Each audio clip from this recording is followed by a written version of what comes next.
Black coffee theory के बारे में आपने सुना है? मान लीजिए आप किसी रेस्टोरेंट में गए और वहाँ पर आप जाके बोलते हैं कि मुझे ब्लैक कॉफ़ी नहीं चाहिए। तो वेटर बोलता है ठीक है, तो आपको क्या चाहिए? फिर आप बोलते हैं मुझे ब्लैक कॉफ़ी नहीं चाहिए।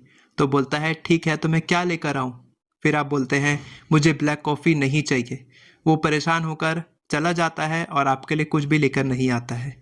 मैनिफेस्टेशन का पहला स्टेप होता है क्लैरिटी। वैसे ही जब आप यूनिवर्स को बोलते हैं कि मुझे फेल नहीं होना है, मुझे लोन में नहीं फंसना है, मुझे बैड रिलेशनशिप्स नहीं चाहिए, तो आपको वही मिलने लग जाता है क्योंकि आप उसके बारे में बात कर रहे हैं। इसीलिए मैनिफेस्टेशन का कॉन्सेप्ट ये कहता है कि आपको जो चाहिए आप उसके बारे में बोलिए। जब आपको क्लैरिटी होती है कि आपको क्या चाहिए, आप बोलते हैं मुझे पैसा चाहिए, मुझे जॉब चाहिए, मुझे बिजनेस चाहिए। जब आप क्लियर तरीके से, स्पष्ट तरीके से बताते हैं यूनिवर्स को कि आपको क्या चाहिए, तब आपको वही मिलने लग जाता है। तो कमेंट में स्पष्ट तरीके से लिखिए कि आपको क्या चाहिए।